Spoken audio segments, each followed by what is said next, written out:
Hahatiin ko ang aking panayam sa apat na bahagi. Nais ko ipaliwanag ang etikang Pilipino mula sa punto de vista ng Philippine Studies, isang interdisiplinaryong pag-aaral gamit ang mga larangang kasaysayan, antropolohiya at agham pampolitika. Bibigyan ito ang paliwanag kung saan ilulugar ang etika sa loob ng mga disiplinang ito. Una, ang katutubong etika bilang produkto ng kabias ng sumibol sa kapuluan at malawak na karagatang Pasipiko, ang kabias ng Austronesiano. Pangalawa, ang etikang kolonyal na naipasok ng mga Kastila sa kapuluang bininyagang Pilipinas. Isang etikang batay sa tradisyong kanluranin na may katangiang relihiyoso-politikal dahil sa kanilang konsepto ng unyon ng Estado at simbahan. Pangatlo, etikang anti-kolonyal na produkto ng pagmumuni ng mga ilustrado sa isang banda, sina Rizal, Del Pilar at Mabini ang tinutukoy ko, at ng mga revolusyonaryong intelektual tulad ni Bonifacio at Jacinto. At pangapat, ang kontemporaryong etika, isang etikang hinubog ng kolonyal na demokrasya ng mga Amerikano, isang pagsira sa kamulatang revolusyonaryo ng henerasyon ng 1896. Ayon sa ganitong balangkas, may pagkahati ang pagtalakay sapagkat isang serye ito ng mga panayam sa paksang etikang Pilipino. Magsimula tayo sa definisyon. Ang etika ay tawag natin sa gabay ng pagkilos sa lipunan. Nabubuo ang mga gabay na ito resulta ng mga sumusunod na salik. Una, ang pisikal na katangian ng kapaligiran. Pangalawa, ang biolohikal na katangian ng tao na hindi kaiba sa mga hayop. Instinct o udyok ang gabay sa pagkilos na titimpiin sa pagiging tao tulad ng kasabihan, madaling maging tao, mahirap magpakatao. Pangatlo, ang kultural na katangian ng tao, ang pagpapakatao, ay isang pakikibagay o adaptation sa pisikal o biolohikal na katangian ng tao. Sa prosesong ito, mahalaga ang kagamitan. Sa English, tinatawag itong tools, technology, institutions, mga bagay na ipinag-iba ng tao sa hayop. Adaptation sa pisikal na kapaligiran, ang termino na ginagamit sa larangang antropolohiya. Nagbunga sa Pilipinas ang pagiging kapuluan na nalilibutan ng tubig ng isang kalinangang maritimo na nagbigay sa ating mga wika ng mayamang mga salita at kaugalian na tungkol sa pamamangka at paglalayag. Isipin na lang natin bilang halimbawa ang salitang barangay na bahagi ng mga alamat kung paano nakarating sa kapuluan ng mga ninuno. Sa larangang etikal, may bibigay halimbawa ang kawalan ng saysay kung pagbabawalang kumain ng karne, kaugnay ng ilang paniniwala o pananampalataya. Walang mga baka o tupa na nasa kapaligiran. Kaya mabuti pang ipagbawal ay ang pagkain ng isda sapagkat ito ang ulam ng mga katutubo. Sa antas ng biolohikal, may tinatawag na instinct ang tao at mga hayop. Hindi na kailangang turo ang sumuso ang bagong silang na sanggol o kahit na yung mga bulo ng kalabaw. Hindi na rin tinuturo ang magtalik ang mga tao, ang mga aso at pusa o kumain ng hayop at ang tao. Ang instinct, kung gayon, ay nagmumula sa likas na katangiang biolohikal. Kapag nagkaroon ng pagtitimpi, ang etika ay gabay kung ano ang mabuti lalo't higit kung ibinabatay sa kagandahan at kung ano ang mainam. Sa puntong ito, nasa larangan na tayo ng kultura o kalinangan. Hindi basta kumakain ng tao dahil gutom lamang siya. Gumagamit ng ilang pangkat, ng chopstick, halimbawa, o ng kutsara at tinidor. Ang kainan ay maaaring kaugnay ng pagdiriwang o kapistahan, ng barkadahan ng kabataan, at ang pagkain ay pinipili batay sa kung ano ang masarap. Sa pakikiharap sa ibang tao, may mga batayang kinaugalian o tradisyon. Halimbawa, may simbolo ba ng kapangyarihan ng isang tao sa lugar? Ano ang dapat trato sa kababaihan?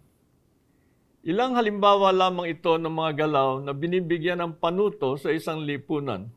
Yun na nga ang tinatawag na etika. Kung gayon, ang etika ay nakapaloob sa kultural o pangkalinangang salik ng ating pakikibaka para umiral sa mundo. Sa English, struggle for survival. Ngayon, pansinin natin ang katutubong etika. Bago nakapasok sa kapuluan ng Islam at Kristyanismo, nasa daigdig ang lipunan ng Astronesyanong kalinangan. Ang lipunan, lalo na sa mga baybaying dagat at mga lawa, ay organisado sa mga barangay. Ang prinsipal na katangian ng barangay ay bilang kamag-anakan, sa Ingles, kinship. Binibilang ang kamag-anak kapwa mula sa lalaki at sa babaeng kasapi ng angkan. Ang haligi ng barangay ay ang pinakamatanda. Nakilala malaon bilang dato o rapo na sinusuportahan ng mga babaylan at mga sandatahang tauhan. Kapag ka namatay ang dato, siya ay tinuturing na anito, ang pinupuon ng kamag-anakan. Di naman nangangahulugan na walang mas makapangyarihan na dapat igalang. Meron din silang tinatawag na bathalang may kapal, halimbawa. Ngunit dahil ang bawat isang barangay ay may sariling puon, kailangan ng paggalang ng bawat isa sa kanilang pinaniniwalaang amang tagapagtatag ng lipunan. Sa mga natitirang paniniwala ng mga tribo, sa ngayon, nandoon ang paglalapat ng kaluluwang tagapangalaga ng mga puno, bukid, mga formasyong geological na dapat igalang, at hinga ng pahintulot kung kailangan kumuha ng anuman sa kalikasan. Maliliit ang mga barangay. Sa paggamit ng kalikasan, kailangan nilang makipag-usap sa mga katabing kamag-anakan upang hindi mauwi sa digma ang kanilang ugnayan. Ang pagmamay-ari sa kasanaan o kaingin o kahit mga bukirin ay nakaugnay sa naging papel dito ng isang kamag-anak. Halimbawa, kung namatay sa pagkalunod ng isang kamag-anak sa isang ilog, ang palibot ng nasabing kailugan ay itinuturing na pagmamay-ari ng kamag-anakan ng namatay. Kailangan kung gayon ang permiso ng angkan upang ang ibang kamag-anakan ay makapangisda sa lugar na iyon. Sa lipunan ito, kapansin-pansin ang egalitarian o patas na relasyon ng mga tao. Walang gender difference na tinatawag, na pinaiiral sa lipunan na makikita natin sa wika. Halimbawa, ang salitang asawa, kapatid at iba pa ay walang gender difference. Walang husband at wife, pareho ay tinatawag na asawa. Malinaw ang mataas na papel na ginagampanan ng kababaihan. Pwede siyang manligaw sa kalalakihan. Pwedeng may relasyong sexual bago mag-asawa sa isa't isa, na ang relikya ay makikita sa ulog ng mga igorot. Isang uri ng dormitoryo to, yung ulog, na doon nagsasama muna ang nagkakaligawang mga kabataan. Sa mag-asawa, ang may-ari ng tahanan ay ang may bahay. May bahay ang tawag sa asawang babae. Sa mga magkakapatid, walang hierarchy, sapagkat kapag namatay ang mga magulang, ang anumang propiedad ay hinahati na magkakapantay. Kung may paggalang man sa panganay, ang tunay na nag-aalaga ng propiedad bago mahati ito ay ang bunso. Sa lipunang Astronesyano lamang matatagpuan yung tinatawag na bunso. Ang pinakabata ang makapangyarihan sa paggamit ng lupain at iba pang propiedad ng lipuna ng pamilya. Sa lipunang Astronesyano din, mahalaga ang papel ng bayaw. Isang pagbalanse sa asawang lalaki kung sakaling maging malupit sa trato sa asawang babae.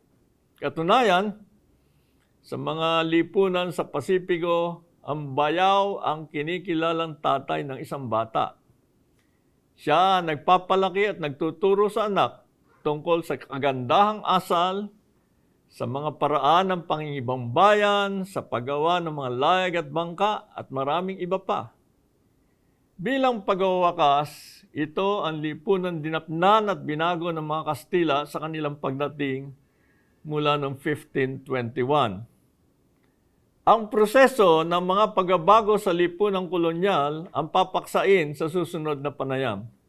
Bagamat hindi nabura ang maraming aspeto ng sinaunang kabiasnan, ang opisyal na etika kaugnay ng kolonyalismo ang dominanteng puwersa sa lahat ng larangan, sa relasyong politikal, sosyal at pangkabuhayan.